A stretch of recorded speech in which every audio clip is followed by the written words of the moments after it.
तो आज हम एक ऐसी जगह आए हैं जहाँ का सिर्फ खाना ही नहीं बल्कि माहौल में भी कुछ खास बात है। तो स्वागत है आप सभी का हरि के द्वार हरिद्वार में। और आने वाली वीडियोस में हम घूमने वाले हैं हरिद्वार की गलियों में यहाँ के जायके चखते हुए। तो सब्सक्राइब अभी कर लीजिएगा क्योंकि बहुत ही मज़ेदार जगह चलने वाले हैं हम इस सीरीज़ में आगे।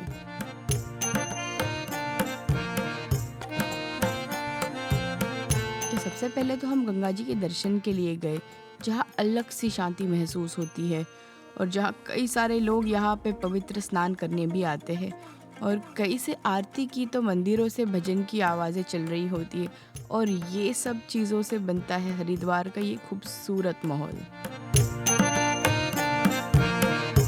और बस फिर क्या था, हम निकल पड़े अपने भोजन की व्यवस्था करने।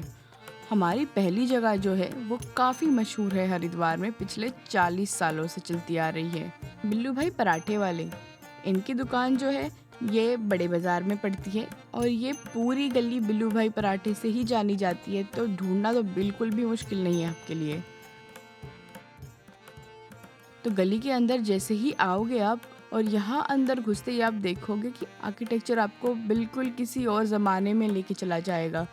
और यहीं पे अंकल जी की पराठे की दुकान है और उनका घर भी। और अभी भी ये अपने हाथों से ही पराठे बनाते हैं। पहले ये गंगा जी के किनारे बनाते थे कुछ साल और फिर उन्होंने ये दुकान सेटअप करी। उनसे बात करने पे हमने देखा कि ये अभी भी कितने ज़्यादा खुशी से काम करते हैं और यहाँ इनके पराठे बनाने का अंदाज भी कुछ अलग सा है। रस की वजह रसोई रस की जिस रसोई में रस पड़ जाए, भाव पड़ जाए कि मेरा मेहमान या कस्टमर आया, मुझे अच्छी चीज़ खिलानी है, तो उसमें सारे मसाले अपने आप ही पड़ गए, अपने आप ही स्वाद आ जाता है। इसलिए कहा गया रसोई रस की। इनके पास आपको आलू के, गोभी के और पनीर के पराठे मिलते हैं और रेट्स भी बहुत ही रीजनेबल है, 30, 40, 50 ऐसे। लगवा लेते हैं अंकल से एक आलू पराठे की प्लेट। ठीक है, एक आलू प्लेट लगा भाई परोठे जिनकी। और यहाँ बैठने की भी जगह है, वैसे आप ऊपर या नीचे आराम से बैठकर भी खा सकते हैं। हम बाहर ही रुक गए क्योंकि काफ़ी लोग आए हुए थे और बस हमने मंगा लिया अपना आलू का पराठा। जो हमें दिया था इन्होंने आलू की सब्जी और अचार के साथ। हमारे आलू के पराठे बन के आ चुके हैं, तो हमने सिर्फ एक ही पराठा मंगाया जो कि 30 रुपये का है। और बनते वक्त हमने देख लिए ये पराठे बहुत ज़्यादा ही टेम्पटिंग थे। लेते हैं अपना पहला बाइट। चलिए,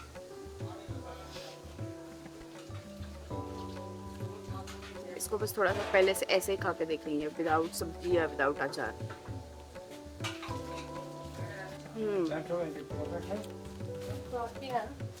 मतलब इतना स्वादिष्ट है इनका पराठा कि बिल्कुल खाते रह जाए इंसान, और बिल्कुल हैवी नहीं लग रहा वो खाते हैं जैसे इन जनरल लगता है कहीं भी पराठे खा के। बिल्कुल कंफर्टिंग घर जैसे पराठे हैं और पराठा तो एकदम परफेक्ट था, बाहर से एकदम खस्ता और अंदर से नरम।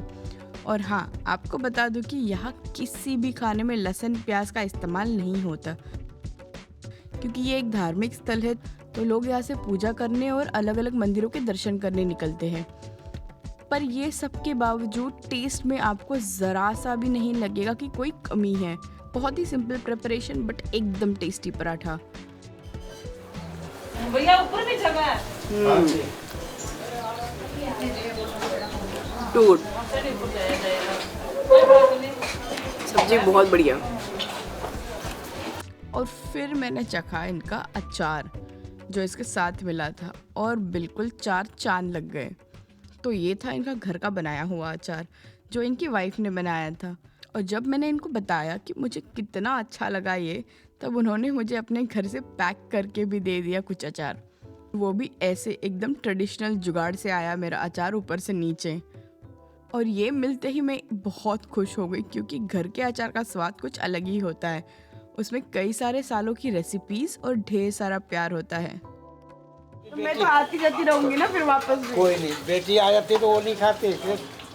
और बस अंकल से कई सारी बातें करने के बाद हम यहाँ से निकल पड़े और बाजार होते हुए अलग अलग चीज़ों को देखते हुए हम पहुँच गए यहाँ पे ब्रिजवासी मिठाई वालों के पास, जहाँ बहुत ही अलग अलग प्रकार की मिठाइयाँ थी। और इसमें से तो कई सारी ऐसी भी थी जो मैं पहली बार ही देख रही थी।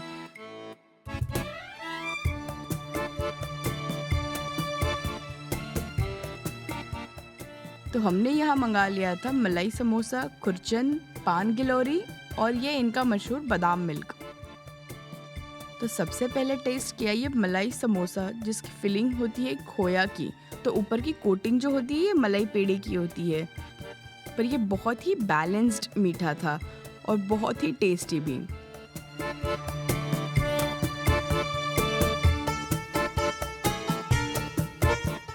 अगला जो मैंने खाया वो था ये खुरचन।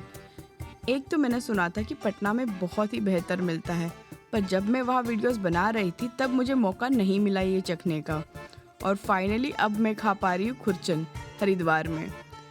तो खुरचन जो है ये दूध से बनाया जाता है, उसे बहुत ज़्यादा उबाला जाता है और फिर घी और चीनी डाल के उसको बहुत ज़्यादा उबालने के बाद एक एक परत निकाली जाती है और लेयर्स से बनता है ये खुरचन, जो कि खाने में बहुत ही बढ़िया था। और इसमें भी मिठास काफ़ी बैलेंस्ड होती है, मिल्क का काफ़ी अच्छा टेस्ट होता है इसमें, मलाई का, और चीनी काफ़ी कम होती है, तो ये भी बहुत ही अच्छा रहा। और फिर हमने खाया ये पान गिलोरी, जिसे पेठे के पान में बनाया गया था, और इसके अंदर की फिलिंग जो होती है उसमें बिल्कुल मीठे पान वाला मसाला डाला जाता है, जैसे कि गुलकंद, नारियल, वो सब। और ये खाने में तो एकदम ऐसा लग रहा था कि पान ही खा लिया है। तो इसके ऊपर का पेठा थोड़ा ज़्यादा मीठा था, बट अगर आपको मीठा पसंद है तो आपको ये डेफिनेटली ट्राई करना चाहिए, क्योंकि ये डेजर्ट और माउथ फ्रेशनर का दोनों का काम कर लेता है। अगर आप खाने के बाद खा रहे हो तो ये एक बेस्ट डेजर्ट है।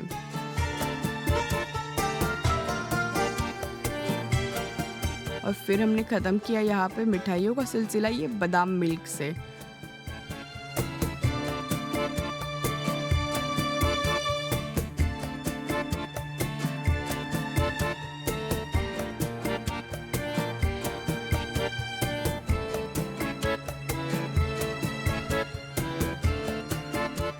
बोलूँ या फर्स्ट बाइट बोलूँ, आई डोंट अंडरस्टैंड, क्योंकि मैंने जैसे पहला सिप लिया, इतने सारे ड्राई फ्रूट्स आते हैं पहले ही सिप में। पहली बात तो बहुत ही रिफ्रेशिंग मिल्क का फ्लेवर है, इसमें रोज़ एसेंस का फ्लेवर आ रहा है, हल्का सा केसर का फ्लेवर आ रहा है और बहुत सारे ड्राई फ्रूट्स है, so it's a good day. और काफ़ी फिलिंग था ये। तो आपको यहाँ और भी कई सारे ऑप्शंस मिलेंगे मिठाइयों के, जो आप ट्राई कर सकते हो। बस हमारे पेट में इतनी ही जगह थी और बस हम यहाँ से निकल पड़े। और बहुत घूमने के बाद यहाँ पे तेज़ धूप होने लग गई थी और हमने इतना कुछ खा लिया था तो पेट में जगह तो बिल्कुल भी नहीं थी कुछ ट्राई करने की। तो हमने बस यहाँ मोती बाज़ार आके ये मसाला सोडा लिया, जो बहुत ही रिफ्रेशिंग था।